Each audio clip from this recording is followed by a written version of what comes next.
Visakha వాజీ news కు స్వాగతం. నేను జ్యోతి. ముందుగా హెడ్లైన్స్ చూద్దాం.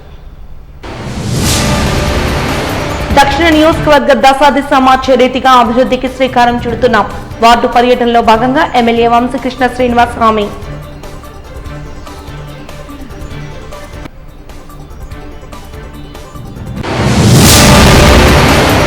విశాఖపై సవితి ప్రేమను చూపిస్తున్న ముఖ్యమంత్రి చంద్రబాబు. మాజీ మంత్రి గుడివాడ అమర్నాథ్ విమర్శ.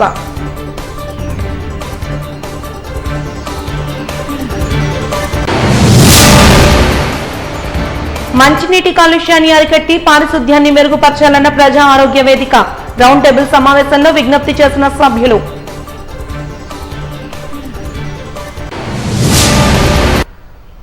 ఇక వివరాల్లోకి వెళ్తే 35వ వార్డులో ఎన్నికల ముందు తాను ఇచ్చిన హామీలను నెరవేర్చే దిశగా వార్డులో పర్యటన మొదలుపెట్టామని ఎమ్మెల్యే వంశీకృష్ణ శ్రీనివాస్ తెలిపారు. ఈ మేరకు వార్డు పర్యటన అనంతరం దుర్గమ్మ అమ్మవారిని దర్శించుకుని ప్రత్యేక పూజలు నిర్వహించారు వంశీకృష్ణ. అనంతరం దక్షిణ నియోజకవర్గ ఇన్ఛార్జ్ సీతంరాజ్ సుధాకర్ ఎమ్మెల్యే వంశీకృష్ణ శ్రీనివాస్ మీడియాతో మాట్లాడుతూ దక్షిణ నియోజకవర్గ దశాదిశ మార్చే విధంగా అభివృద్ధి కార్యక్రమాలు త్వరలోనే ప్రారంభోత్సవం చేస్తామని తెలిపారు. ప్రజలకు తమ గతంలో ఇచ్చిన ప్రతి మాటను నెరవేర్చుకునే ముందుగా వార్డులో ఉన్న మౌలిక వసతులపై క్షుణ్ణంగా పరిశీలన చేస్తున్నామని అన్నారు. కార్యక్రమంలో స్థానిక టీడీపీ నాయకులు, బీజేపీ నాయకులు, జనసేన కార్యకర్తలు, అభిమానులు పాల్గొన్నారు. ఏం కోరుకున్నా సరే అమ్మవారు వాళ్ళ కోరిక తీర్చే విధంగా అంత పవర్ఫుల్ అమ్మవారు.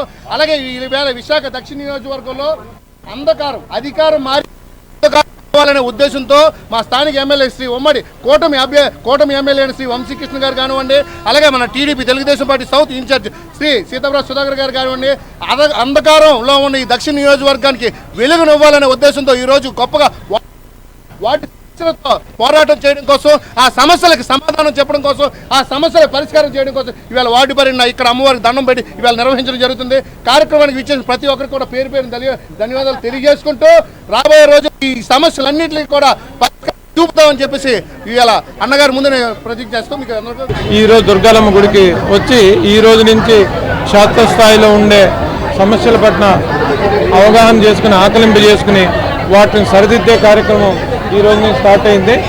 ఆ కార్యక్రమంలో భాగంగానే ఇక్కడి నుంచి 35వ వార్డు మా కార్పొరేటర్ ఇల్లూరు భాస్కర్ గారు, వార్డు ప్రెసిడెంట్, జనసేన నాయకులు అందరి ఆధ్వర్యంలో ఈ కార్యక్రమాన్ని శ్రీకారం చుట్టాము. నిన్న కూడా చంద్రబాబు నాయుడు గారు రివ్యూ చేశారు. కొన్ని సమస్యలు సిటీలో ఉన్నాయన్నీ ఆయన దృష్టిలోకి తీసుకొచ్చాం. ఒక్కొక్కటి కూడా త్వరలోనే ఆఫీసర్స్తో కూడా రివ్యూ ఉంటుంది. ఆ రివ్యూలో కూడా లోకల్ సమస్యల్ని లేవనెత్తాం, దాన్ని పరిష్కారాన్ని దిశగా కృషి చేస్తాం. ఈరోజు అయిన తర్వాత అన్ని వార్డు కూడా విజిట్ పెట్టాం.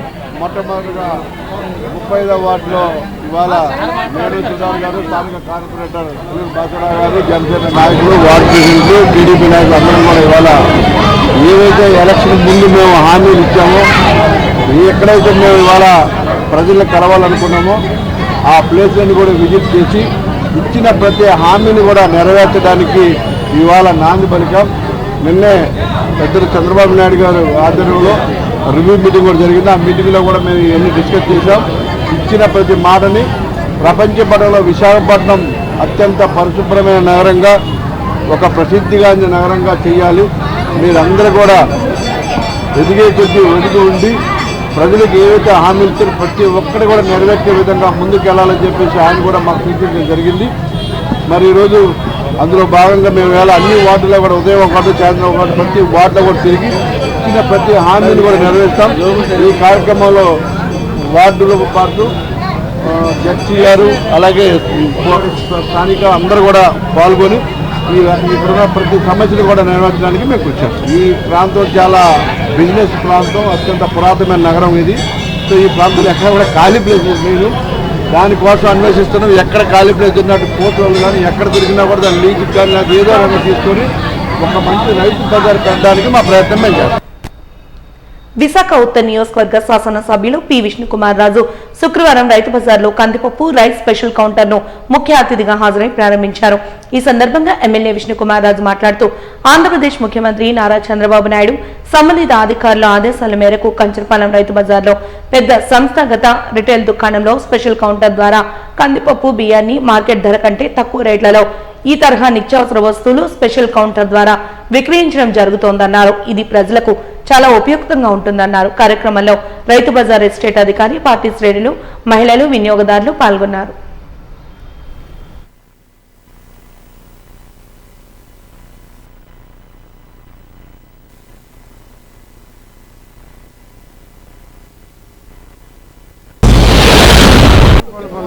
కూటమి ప్రభుత్వానికి ప్రజలు అత్యధికమైన మెజారిటీ ఇవ్వడం జరిగింది. ఎంతో నమ్మకంతో భారతీయ జనతా పార్టీ, తెలుగుదేశం పార్టీ, జనసేన అభ్యర్థుల్ని గెలిపించడం జరిగింది. అట్లాగే ప్రభుత్వం కూడా కూటమి ప్రభుత్వం ఏర్పాటు అవటం జరిగింది. ఏర్పాటైన నెల రోజుల లోపనే ప్రజలకి నిత్యావసర వస్తువులు అంటే బియ్యము, కందిపప్పు సరసమైన ధరలతోటి అందుబాటులో ఉండాలి అనే ఉద్దేశంతో రాష్ట్ర వ్యాప్తంగా నాదెండ్ల మనోహర్ గారు మంత్రివర్యులు, అట్లాగే చంద్రబాబు నాయుడు గారు వారు ఇద్దరు కలిసి ఒక నిర్ణయం చేసి ఈ కందిపప్పు అనేది ఒక్కొక్కళ్ళకి 160 రూపాయలు దాటకుండా ఇవ్వాలి అనే ఉద్దేశంతో ప్రతి మనిషికి ఒక కేజీ కందిపప్పు నిత్యావసర వస్తువుల్లాగా ఏదైతే మనం పరిగణిస్తామో, ఏదైతే మనకు బియ్యము 48 రూపాయలు ఒక వెరైటీ, ఇంకొక వెరైటీ 49 రూపాయలకి ఇవ్వటం జరుగుతుంది. కందిపప్పు అయితే కేజీకి మాత్రమే ముందు ఫస్ట్ టైము కేజీ ఇవ్వటం జరుగుతుంది ప్రతి ఒక్కరికి. అట్లాగే బియ్యం అయితే మీకు 26 కేజీలు కానీ 2 బస్తాలు కానీ కావలసినంత బియ్యం కూడా సరఫరా చేయటం జరుగుతుంది. ఈరోజు నార్త్ నియోజకవర్గంలో 3 రైతు బజార్లో ఇటువంటి ప్రత్యేకమైన కేంద్రాలు ఏర్పాటు చేయడం జరిగింది. ఇదొక్కటే కాకుండా రాష్ట్రం మొత్తం మీద 283 ఇటువంటి స్టాల్స్ ఏర్పాటు చేయడం జరిగింది. ఇది ఇంకా అడిషనల్గా కూడా డీమార్ట్లు, పెద్ద పెద్ద సంస్థల్లో కూడా ప్రభుత్వము ఈ విధమైన రేట్లకే ఒక ప్రత్యేకమైన కౌంటర్ పెట్టాలనే యోచనలో ఉంది. అక్కడ కూడా చేస్తారని చెప్పి మీకు అందరికీ తెలియజేసుకుంటూ ప్రజలు దీన్ని గమనించవలసిన అవసరం ఉంది. మనకి తక్కువ రేటుకి దొరుకుతుంది కాబట్టి నాణ్యమైన సరుకు కాబట్టి మీరందరూ దీన్ని వినియోగించుకోవాల్సిందిగా కోరుతున్నాం. సమస్యలు కూడా ఇక్కడ మా దృష్టికి తీసుకుని వచ్చారు. రైతుల దగ్గర 2000 రూపాయలు నెలకి రెంట్ కలెక్ట్ చేస్తున్నారని చెప్పారు. రైతులు కొంచెం తగ్గించాలి, మాకు బయట నుంచి తీసుకుని వచ్చి మాకు నెలకే 5-6 వేలు గంట మిగలటం లేదు, దాంట్లో 2000 రూపాయలు రెంట్కి అయితే మాకు ఇబ్బంది ఉందని చెప్పారు. ఇది కూడా మేము తప్పనిసరిగా ప్రభుత్వం దృష్టికి తీసుకుని వెళ్ళి వాళ్ళకి ఏ విధమైన కంఫర్ట్ వచ్చేటట్టు మేము చేస్తామని చెప్పి ఈ నెల 12 నుండి 21 వరకు నోవోటెల్లో బెంగాలీ ఫుడ్ ఫెస్టివల్ జరగనున్నట్లు నిర్వాహకులు తెలిపారు. జర్ఫాన్ పేరుతో నిర్వహించే ఈ ఫుడ్ ఫెస్టివల్లో దాదాపు వెజ్, నాన్ వెజ్ బెంగాలీ రుచులు భోజన ప్రియులకు విందు చేయనున్నాయని వారు తెలిపారు. ఈ సందర్భంగా వారు మాట్లాడుతూ బెంగాలీ వంటలు అంటేనే అతి తక్కువ మసాలాలతో నోరూరించే అద్భుతమైన వంటకాలని తెలియజేశారు. నగరవాసులందరూ 9 రోజుల పాటు జరిగే ఈ కార్యక్రమంలో పాల్గొని బెంగాలీ విందును రుచి చూడాలని పిలుపునిచ్చారు.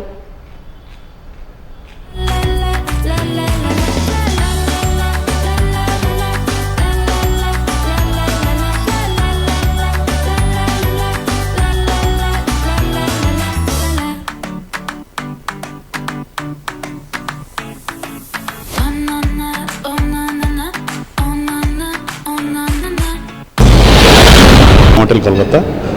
I'm coming for festival is 12 to 21 Vijayawada. Sweetness dishes, but no more masala is there. So many varieties there.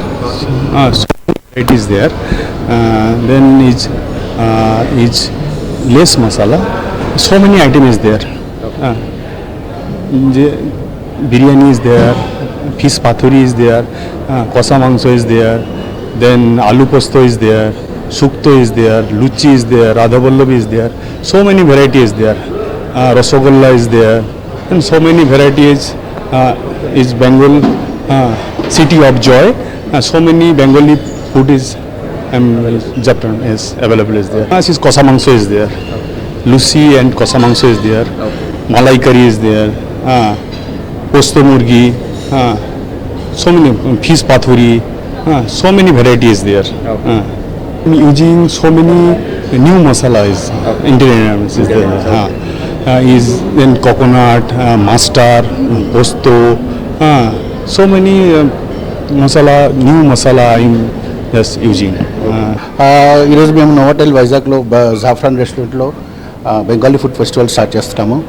Bengali food festival అంటే మోస్ట్లీ ద ఫుడ్ ఏముంటుంది, చాలా మసాలాలు చాలా లెస్ ఉంటాయి, but very rich food. The specialisations అంటే కోషం మంచో, అది బుగ్నావా మటన్ లాగా ఉంటుంది. దెన్ బెట్కి పాతోరి, అదేమో బనానా లీఫ్లో స్టీమ్ చేసి then it will be grilled. Then shukto అని ఉంటుంది వెజిటబుల్, పోస్తో ఆలు, లూచి, ఇవన్నీ ఉన్నాయి. These all are the speciality. అది కాకుండా good rasgulla, that is good rasgulla అంటే ఇది మన జాగ్రత్త చేస్తారు ఇక్కడ. దెన్ సందేశ్ ఉంది డెజర్ట్స్లో, మళ్ళీ బాఫాదోయి ఉంది, ఇవన్నీ ఉన్నాయి. 14 సంవత్సరాల ముఖ్యమంత్రిగా ఉన్న చంద్రబాబు నాయుడు ఏనాడైనా ఒక్క మెడికల్ కాలేజ్ అయినా నిర్మించారా అంటూ మాజీ మంత్రి గుడివాడ అమర్నాథ్ ప్రశ్నించారు. ఈ మేరకు డాబా గార్డెన్స్ ప్రెస్ క్లబ్ లో నిర్వహించిన విలేకరుల సమావేశంలో ఆయన మాట్లాడుతూ భోగాపురం ఎయిర్పోర్ట్ కు సంబంధించి అన్ని అనుమతులను తీసుకుని పనులను శరవేగంగా ప్రారంభించిన ఘనత గత వైఎస్ఆర్సీపీ హయాంలోనే జరిగిందన్నారు. ఏమీ చేయకుండా అన్ని తానే చేసినట్లు ప్రస్తుతం ముఖ్యమంత్రి నారా చంద్రబాబు నాయుడు చెప్పడం హాస్యాస్పదమన్నారు. తాను చేయని పనులను కూడా చేశానంటూ చెప్పుకోవడం వారికే చెల్లిందంటూ ఎద్దేవా చేశారు.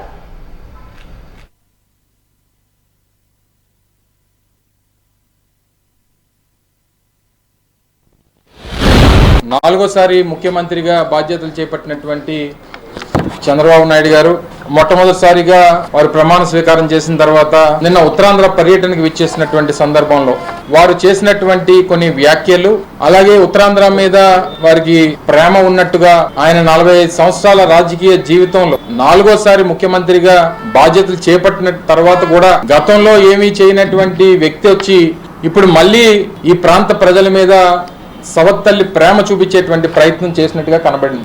ముఖ్యమంత్రి అయినా గతంలో పనిచేసినటువంటి సందర్భంలో చేపట్టినటువంటి కార్యక్రమాల గురించో, లేదా ఈ ప్రాంతం మీద, ఎందుకంటే ఉమ్మడి రాష్ట్రానికి ఆయన 9 సంవత్సరాలు ముఖ్యమంత్రిగా, తర్వాత రాష్ట్ర విభజన జరిగిన తర్వాత మొట్టమొదటిసారిగా ఆయనకి రాష్ట్ర ప్రజలు అవకాశం ఇచ్చారు.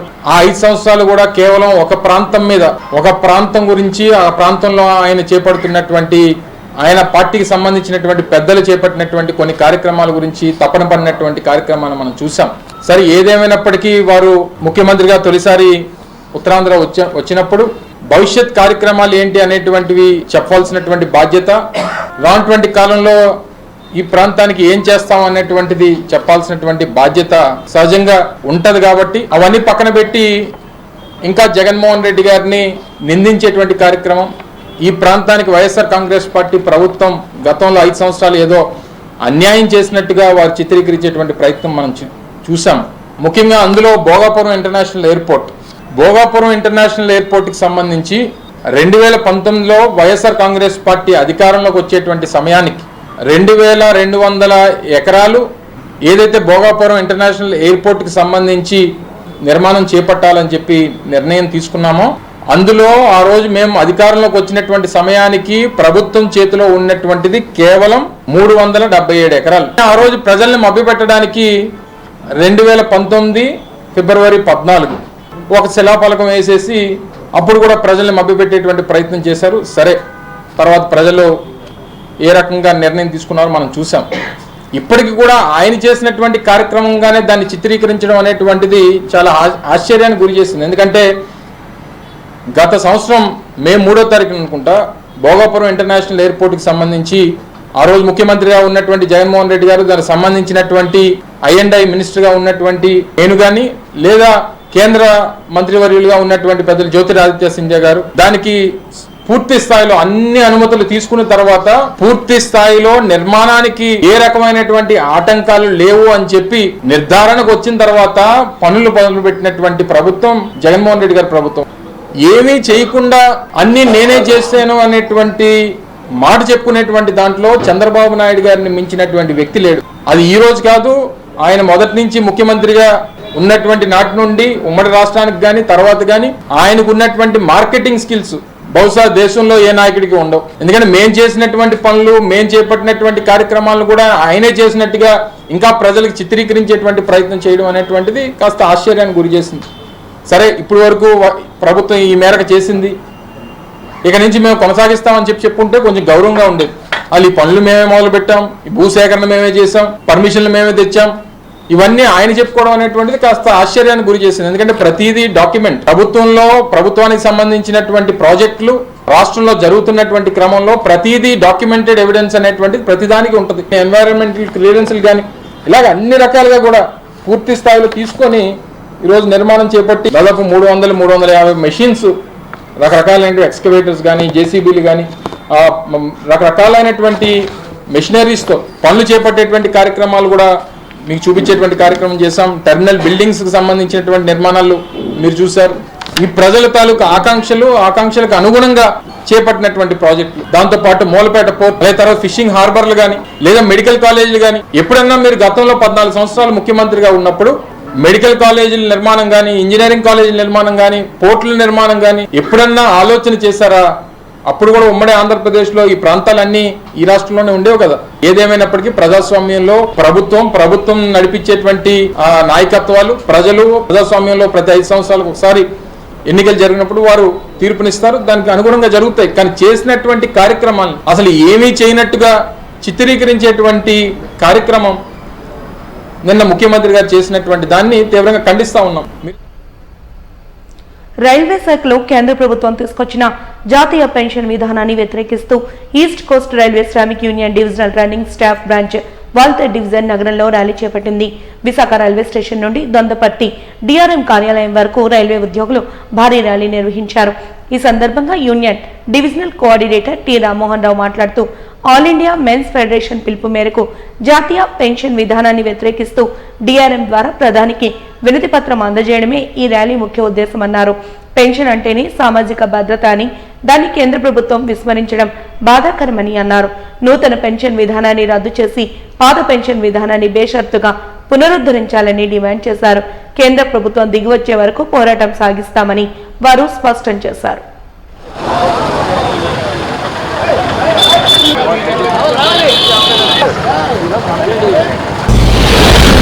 మేము ముఖ్యంగా ఈ పోరాటం చేయడానికి కారణం ఏంటంటే ఎన్పిఎస్ టు ఓపీఎస్. ఎన్పిఎస్ అనేది ఏంటంటే లంసమ్ ఒకేసారి ఎంప్లాయీ నుండి కట్ అవుతుంది, వాళ్ళ కంట్రిబ్యూషన్ ఎక్కువగా కనపడుతుంది, బట్ వాడు విత్డ్రా చేసుకునే ఎటువంటి ఛాన్స్ లేదు. So at the time of retirement మేము రిటైర్ అయితే ఒక 50,000 బేసిక్లో రిటైర్ అయితే మాకు 25,000 ప్లస్ 18,000 మీద ఫిక్స్ అవుతుంది, అన్నీ అవుతాయి. కానీ అదే ఎన్పిఎస్లో రిటైర్ అయితే 1,800 పెన్షన్ వస్తుంది. 50,000లో రిటైర్ అయితే 1,800 మాత్రమే పెన్షన్ వస్తుంది. అదే ఓల్డ్ పెన్షన్స్ 50,000 రిటైర్ అయితే అది 20,000 వరకు పెన్షన్ వస్తుంది. నెంబర్ 1. నెంబర్ 2, వాళ్ళకి ఒక మాయాజాలంలోనే ఇస్తూ చూపిస్తున్నారు. మీ అకౌంట్లో 50 లక్షలు ఉంది, 60 లక్షలు ఉంది, 70 లక్షలు ఉంది, ఇలా చూపిస్తున్నారు. బట్ రిటైర్ అయిన తర్వాత 100లో 40% ఆఫ్ ద అమౌంట్ ఎమ్యూనిటీ ఫండ్స్ అంటే ఎస్బీఐ, యూటీఐ, ఎల్ఐసీలు, గవర్నమెంట్ పాలసీలు అందులోని 40% వాళ్ళు పెట్టవలసి వస్తుంది. దాని రిటర్న్స్ వాళ్ళకి గ్యారంటీ లేదు. సెకండ్ పాయింట్ ఏంటంటే వీళ్ళు కంట్రిబ్యూట్ చేసిన 14% 10% చేస్తే వాళ్ళు 14% కల్పిస్తూ ఉంటున్నారు. సో ఒక employee suppose at the time of retirement 30 లక్షలు ఉన్నది అనుకోండి, అందులో 40% కట్ చేసేస్తున్నారు, అంటే 18 లక్షలు. 18 లక్షల్లోని కూడా 8 లక్షలు మాత్రమే పార్టీ కంట్రిబ్యూషన్, మిగతాది మేము ఇచ్చాం అని చేతిలో పెట్టేస్తున్నారు. టోటల్ 8 లక్షలు ఓపీఎస్ దాచుకున్న ఎట్ ద టైమ్ ఆఫ్ రిటైర్మెంట్గా 18 లక్షలు వీళ్ళు దాచుకునేది వీళ్ళకి ఇచ్చేస్తున్నారు. వాళ్ళు కంట్రిబ్యూట్ చేసిందంటే ఎమ్యూనిటీ ఫండ్లో పెట్టేస్తున్నారు. ఆ ఎమ్యూనిటీ ఫండ్స్కి గ్యారంటీ లేదు, ఎంత ఇస్తారో అనేది జీవితంలో తెలీదు. అదే ఒక లోకల్ పైలట్ రిటైర్ అయితే మినిమం 70-80 వేలు పెన్షన్తో ఫిక్స్ అవుతుంది. ఏదైతే జాతీయ పెన్షన్ విధానాన్ని వ్యతిరేకిస్తూ all India railway men's federation జాతీయ స్థాయిలో ఇచ్చిన పిలుపు మేరకు ఈ నిరసన కార్యక్రమాన్ని, ర్యాలీని విశాఖపట్నం డివిజన్ తరపున ఈస్ట్ కోస్ట్ రైల్వే శ్రామిక్ నుంచి చేపట్టడం జరుగుతుంది. విశాఖపట్నం రైల్వే స్టేషన్ నుంచి డిఆర్ఎం ఆఫీస్ వరకు జరగబోతున్న ఈ భారీ ర్యాలీకి భారీ సంఖ్యలో మీరు చూస్తున్నారు. ఇప్పుడు రైల్వే కార్మికులు హాజరై తమ సంఘీభావన ప్రకటించారు.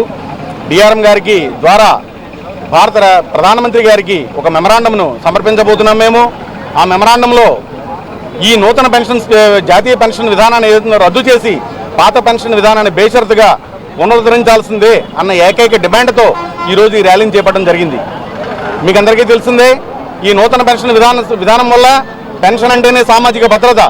35 సంవత్సరాల ఒక వ్యక్తి తన జీవితం మొత్తాన్ని త్యాగం చేసిన తర్వాత ఒక సంస్థకు, ఆ తర్వాత వృద్ధాప్యంలో వారికి సామాజిక భద్రత లేకపోవడం అనేది అత్యంత దారుణమైన విషయం. కాబట్టి దీన్ని వ్యతిరేకిస్తూ all India railway men's federation comrade Shivagopal Mishra గారి నాయకత్వంలో, east coast railway Shramik union comrade PK Patsani గారి నాయకత్వంలో అనేక పోరాటాలను మేము చేయడం జరిగింది. ఈ పోరాట ఫలితంగా కేంద్ర ప్రభుత్వం దిగి వచ్చే వరకు కూడాను మేము ఈ పోరాటాన్ని ఆపేది లేదు అని చెప్పి మీ ద్వారా స్పష్టం చేస్తూ, రాబోయే రోజుల్లో ఇదే మద్దతును అందరూ మాకు అందించాల్సిందిగా కోరుకుంటూ ఈ పోరాటాన్ని మరింత ముందుకు తీసుకువెళ్తాం. ఖచ్చితంగా ఈ నూతన పెన్షన్ విధానం రద్దయ్యి పాత పెన్షన్ అందరికీ పునరుద్ధరించే విధంగా మేము పోరాటం చేస్తామని మీ ద్వారా మరొకసారి మనవి చేసుకుంటున్నాము. జాతిపిత మహాత్మా గాంధీజీ ప్రపంచంలోని ఓ గొప్ప తత్వవేత్త అని, భవిష్యత్ తరాలకు ఆయన ఒక దిక్సూచి వంటి వారని కృష్ణా యూనివర్సిటీ మాజీ వీసీ, గాంధీ సెంటర్ సభ్యులు ప్రొఫెసర్ ఎస్ రామకృష్ణారావు అభిప్రాయపడ్డారు.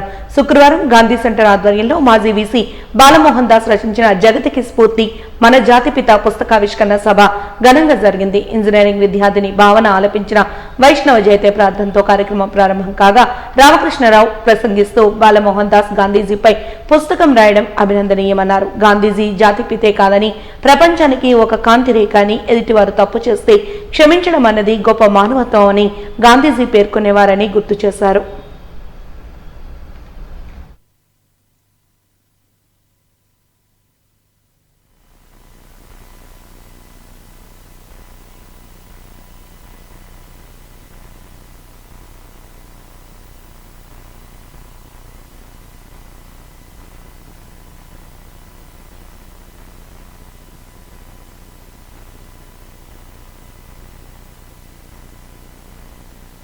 సంవత్సర ఆ స్నేహం 60 ఏళ్ళు, ఈ జీవితం ఉన్నంత కాలం ఇలా ఉంటుందని ఎందుకంటే స్నేహం చిరకాలంగా ఉండాలంటే నా అభిప్రాయంలో ఒకటే,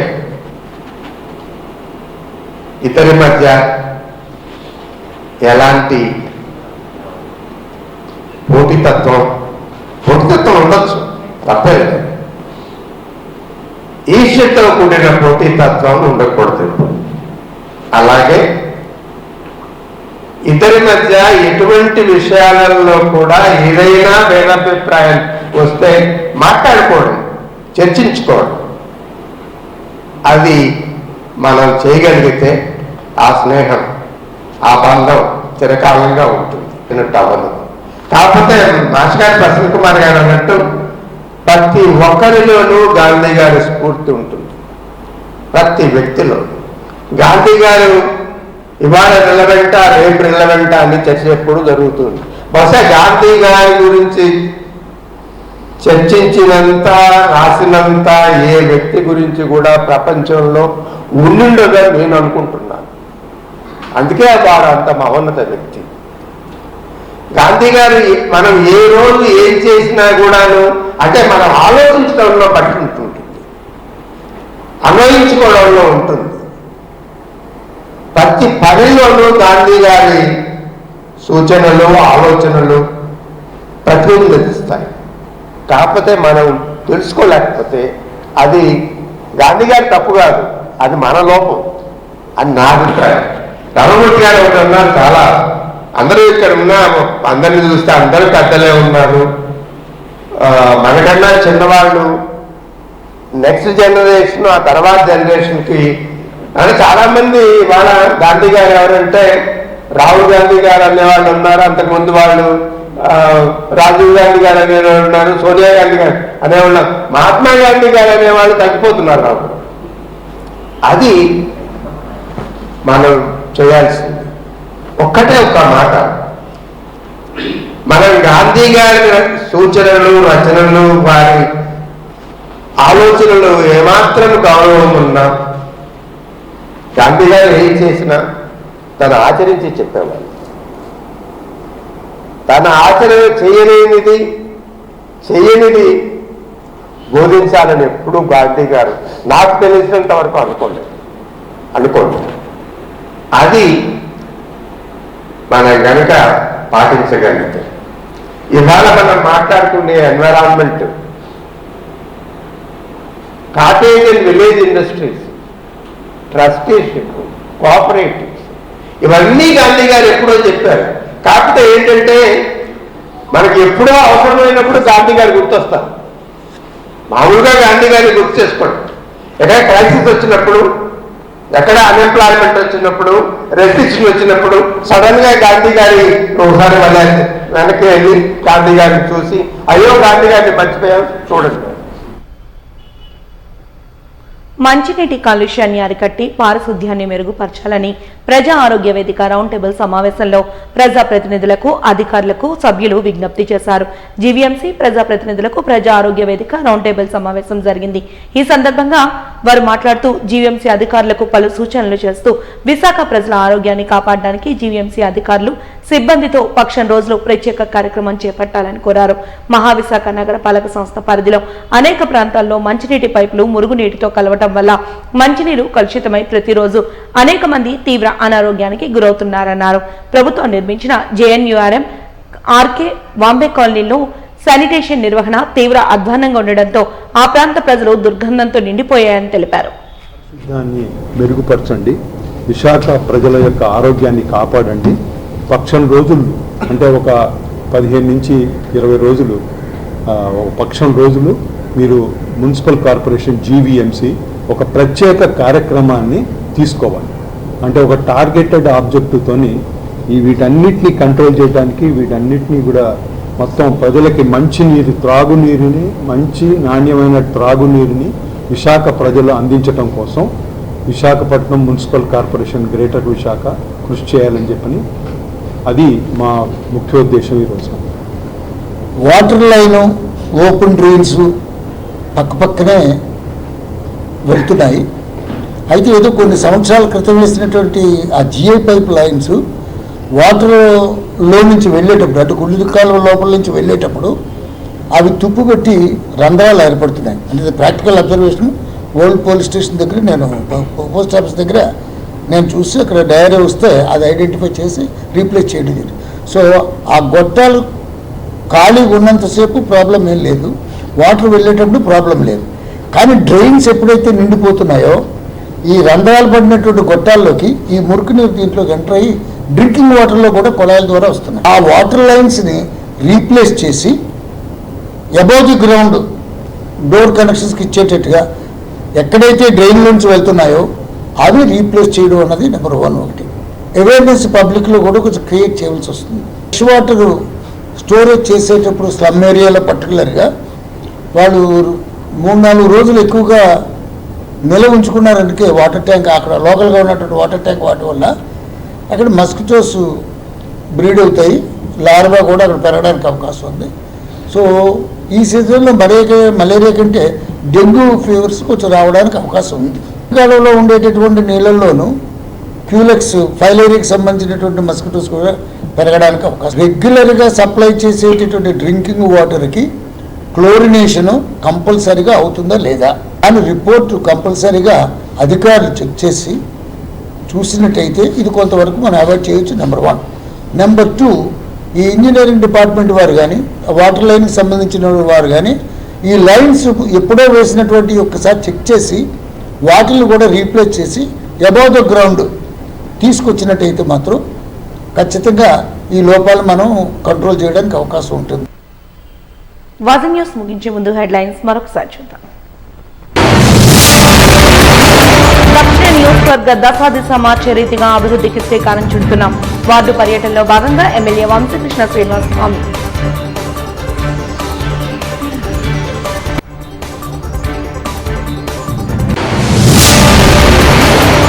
విశాఖపై సవితి ప్రేమను చూపిస్తున్న ముఖ్యమంత్రి చంద్రబాబు. మాజీ మంత్రి గుడివాడ అమర్నాథ్ విమర్శ.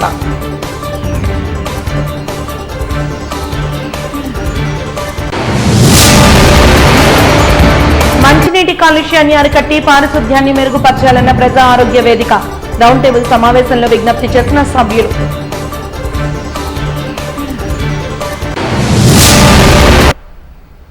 వాజన్ న్యూస్ ఇంతటితో సమాప్తం. నమస్కారం.